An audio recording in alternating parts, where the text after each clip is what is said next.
तो इस कहानी की शुरुआत होती है सोफिया नाम की लड़की को दिखाने से, जो दरअसल एक शार्क रिसर्चर थी। वो अपने साथियों के पास पैसिफिक ओशन में आई हुई थी शार्क को ट्रैक करने, जिसका नाम लिलित था। सोफिया और उसकी टीम पिछले काफी टाइम से लिलित को ट्रैक कर रही थी और आज भी इनकी यही सोच थी कि लिलित कब इनके रडार में वापस आएगी और ये लोग उसका सैंपल लेकर उस पर रिसर्च करेंगे। और फिर अचानक इन्हें रडार में ऐसे सिग्नल्स मिलने लगते हैं जैसे वो शार्क लिलित इनके एरिया में आ रही है। इसीलिए टीम के 4 लोग, जिनमें सोफिया का हस्बैंड भी शामिल था, वो समंदर में कूद पड़े और लिलित को ढूंढने लगते हैं। जहाँ तभी इन्हें एक व्हेल का बेबी दिखाई देते हैं, जो हालांकि था तो बच्चा ही, लेकिन उसका साइज बहुत बड़ा था। और डरा देने वाली बात ये थी कि वो बेबी व्हेल मरा हुआ था, जिसके जिस्म का आधा हिस्सा गायब था। अब ये लोग सोच रहे थे कि इस व्हेल का कातिल कौन हो सकता है कि तभी इनके सामने व्हेल का खूनी आ ही जाता है। जी हाँ, वो और कोई नहीं लिलित ही थी, जो अब इनके सामने आ चुकी थी। जिसे देखकर ये लोग काफी घबरा जाते हैं, क्योंकि आज से 2 महीने पहले जब इन्होंने लिलित को एग्जामिन किया था तो वो बस 2.5 मीटर की थी और अब लगभग वो 7 मीटर की हो गई थी। यानी सिर्फ 2 महीने में वो 3 गुना बढ़ गई थी,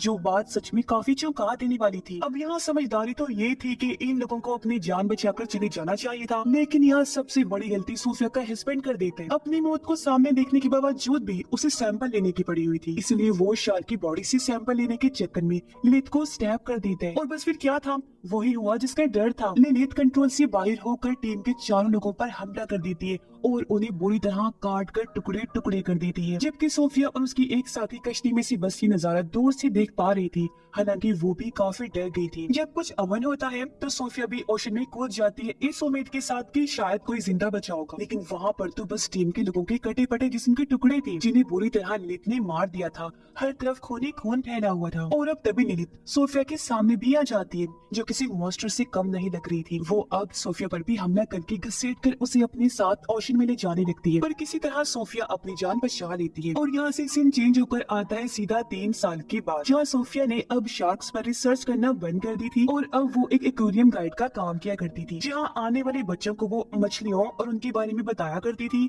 जो चीज बच्चे काफी इंजॉय भी करती थी। अब यहीं पर हम एक लड़की मीका को देखते हैं, जो एक मरीन एक्टिविस्ट थी, समंदर के बारे में रिसर्च और जानकारी रखने और देने वाली। वो एक कंपनी को चला रही थी जिसका नाम सेवियर्स ऑफ सी था, जिनका काम ही मरीन लाइफ को बचाना था, यानी समंदर में रहने वाले हर क्रिएचर की हिफाजत करना उनकी जिम्मेदारी थी। अब मीका सोफिया से जाकर मिलती है, जिसे वो अपने हेडक्वार्टर ले आती है और उसे दिखाती है कि लिलित शार्क, जिस पर सोफिया कुछ साल पहले रिसर्च कर रही थी, वो कुछ ही टाइम में पेरिस के एक रिवर में आ रही है, यानी कि इनके शहर के ये रिवर में, और बस पेरिस के रिवर में एंटर होने ही वाली। इसीलिए मीका यहाँ चाहती है कि सोफिया लिलित को एग्जामिन करने में उनकी मदद करे, जिस पर सोफिया कहती है कि ये कोई बड़ी बात नहीं है।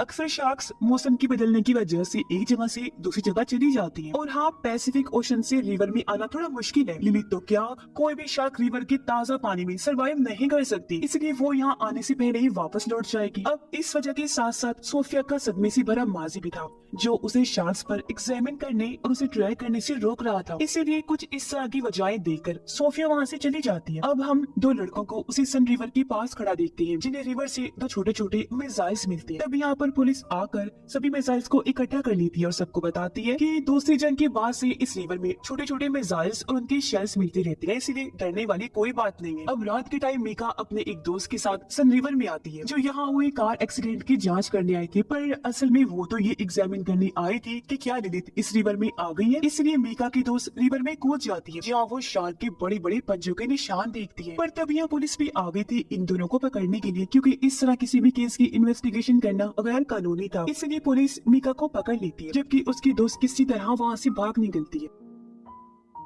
अब हम सोफिया को देखते हैं, जो अब लिलित को ट्रैक कर पा रही थी, और उसे पता चलता है कि हाँ, लिलित सन रिवर में आ चुकी है। अगली सुबह पुलिस उस आदमी की लाश रिवर से निकालते हैं, जिसकी कल रात कार एक्सीडेंट में मौत हो गई थी। अब लाश की हालत भी देखकर सब लोग काफी डर जाते हैं, क्योंकि उसकी लाश का आधा हिस्सा गायब था। उसे देखने से साफ लग रहा था जैसे किसी बड़े से जानवर ने इसकी लाश को खाया है। अब यहाँ रिवर के बाहर ऑफिसर्स के साथ सोफिया और मीका भी थी, और सोफिया साफ लफ्जों में उन्हें बता देती है कि ये काम और किसी का नहीं बल्कि लिलित का ही है। और अब हमें शार्क को रोकना होगा अगर हम चाहते हैं कि लोग इस तरह शार्क की हाथों ना मरे। पर यहाँ मीका इस बात को गलत अंदाज में कुछ यूँ समझ लेती है कि अगर हम चाहते हैं कि शार्क लोगों को ना मारे तो हमें शार्क को मारना होगा। उसे लग रहा था कि ऑफिसर्स सोफिया के साथ मिलकर शार्क को मार देंगे, तो बस इसीलिए वो शार्क को बचाने के काम पर लग जाती है, क्योंकि जाहिर है वो मरीन सेवियर है, समुद्री क्रिएचर को बचाने वाला, तो इसलिए वो ऐसा करे। पर सोचने वाली बात तो ये गलत ही है कि एक शार्क लोगों को मार रही है लेकिन वो उसे बचाना चाहती है।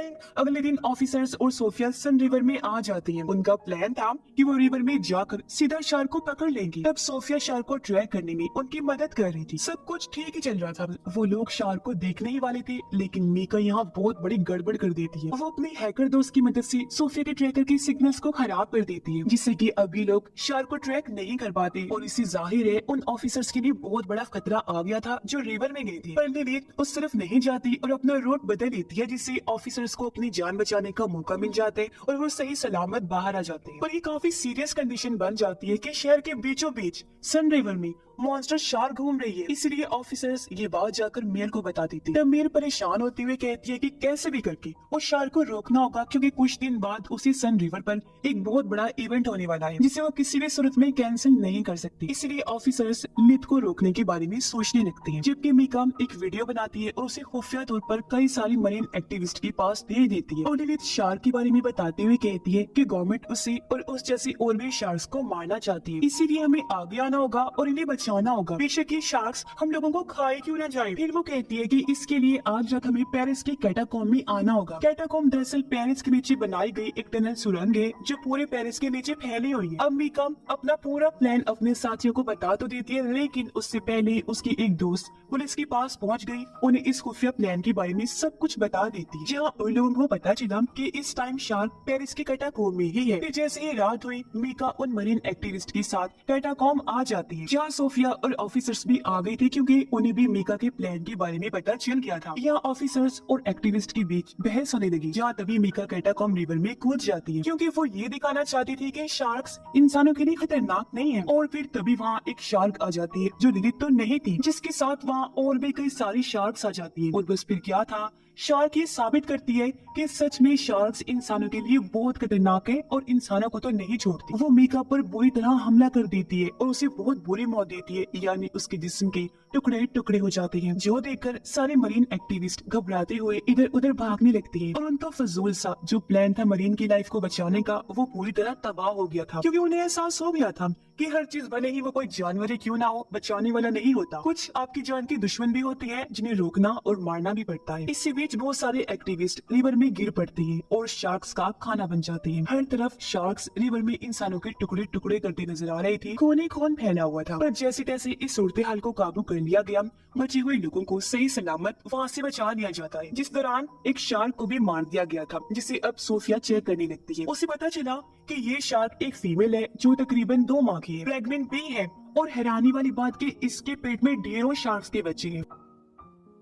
पता चलता है कि शार्क एक ऐसी प्रोसेस से बच्चे पैदा कर रही है जिसमें वो एक टाइम में बहुत ज्यादा बच्चे पैदा करने की काबिल होती है, वो भी बहुत ही जल्द छोटी उम्र में, जो चीज बहुत खतरनाक है क्योंकि ऐसे इनकी तादाद बहुत ही कम टाइम में बढ़ सकती है। और तो और ये ताज़ा पानी में भी सरवाइव कर सकती है, जो चीज इन्हें इनकी माँ लिलिथ से मिली, जिसने क्लाइमेट की मुश्किलात को झेलते हुए फ्रेश पानी में जीना सीख लिया था। ये लोग अंदाजा लगा लेते हैं कि ये शार्क्स हजारों की तादाद में हो सकते हैं जो सारे कैटाकॉम्ब में रह रहे होंगे। इसलिए वो फैसला करते हैं कि हम कैटाकॉम्ब में धमाके करेंगे जिससे सभी शार्क्स वही माने जाएंगे। अब अगले दिन वो स्विमिंग इवेंट आ जाता है जहाँ एक टाइम में बहुत सारे लोग रिवर में स्विमिंग करेंगे, तैरेंगे, क्योंकि ये बात लोगों को नहीं बताई गई थी। मेरे को शार्क्स के आने का खतरा था, लेकिन वो इवेंट को अपने फायदे के लिए कैंसिल नहीं करती, बल्कि ऑफिसर्स और ट्रेन मरीन को रिवर में उतार दिया गया। वो निगरानी करने लगते हैं, जहाँ रिवर की एक साइड पर काफी बड़ा जाल बांध दिया जाता है ताकि अगर कोई शार्क इस तरफ आए तो उसमें फंस जाए। जबकि सीनियर ऑफिसर सोफिया और अपने साथियों के साथ कैटाकॉम्ब में आ गया था, क्योंकि वो वहाँ की मेन जगहों पर धमाके करने वाली थी। सब अपनी अपनी जगह पर पहुंच गई। सीनियर ऑफिसर और सोफिया एक साथ थी। वहाँ अंधेरा था। जैसे सीनियर ऑफिसर ने फ्लैश लाइट ऑन की,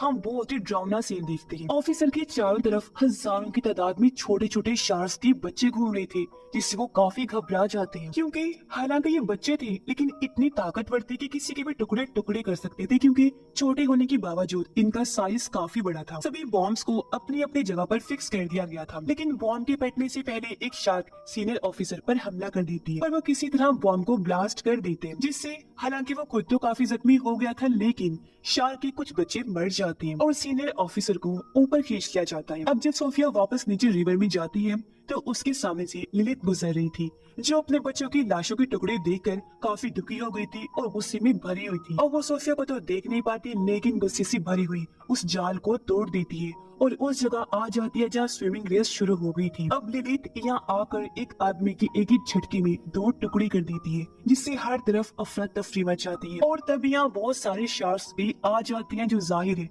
लिलिथ के कहने पर ही आई थी। ये शार्क्स कैटाकॉम्ब में नहीं रह रहे थे, इसलिए धमाके से नहीं मरे और उनकी तादाद बहुत ज्यादा थी। ये शार्क्स रिवर में तैर रहे लोगों पर बुरी तरह हमला कर देते हैं। एक ही पल में रिवर खून से लाल हो गया, हर तरफ उनकी लाशों के टुकड़े टुकड़े बिखर गए थे। इसी के साथ यह सबसे बड़ी गलती ये हुई कि ऑफिसर ने शार्क को स्नाइपर से शूट कर दिया, जिसके कुछ निशाने पानी में पड़े मिसाइल्स पर लग जाते हैं, जो दूसरी जंग से वहाँ पड़े हुए थे, लेकिन डिफ्यूज नहीं थे, पूरी तरह एक्टिव थे। जिससे होता ये है कि एक मिसाइल के फटने से ढेरों मिसाइल्स फटने लगते हैं। ऐसा होते ही बड़े बड़े धमाकों के साथ वहाँ सुनामी जैसा सीन बन जाता है। रिवर का पानी हर तरफ फैल जाता है, जो मेयर के साथ साथ पेरिस के बहुत बड़े हिस्से को अपने साथ ले डूबता है। बहुत बड़ी तबाही मच जाती है। सिर्फ सोफिया और सीनियर ऑफिसर ही बचती है, जो अपने चारों तरफ तबाही को देख रही थी। आस पास लाशें और ढेरों शार्क्स घूम रही थी और बताया जा रहा था कि ये शार्क्स सुनामी की वजह से आसपास के एरिया में भी जा रहे हैं, जिस वजह से वो पूरी कंट्री में ही फैल चुकी है। और सबसे खतरनाक बात, वो अब यहाँ से पूरी दुनिया में ही फैल जाएंगे और बहुत बड़ी तबाही लाएंगे, जिससे इंसानियत और दुनिया का नामो निशान मिट जाएगा, जो चीज बहुत खतरनाक है। और इसी दिल दहला देने वाली एंडिंग के साथ ही ये कहानी अंडर पेरिस यहीं पर खत्म हो जाती है।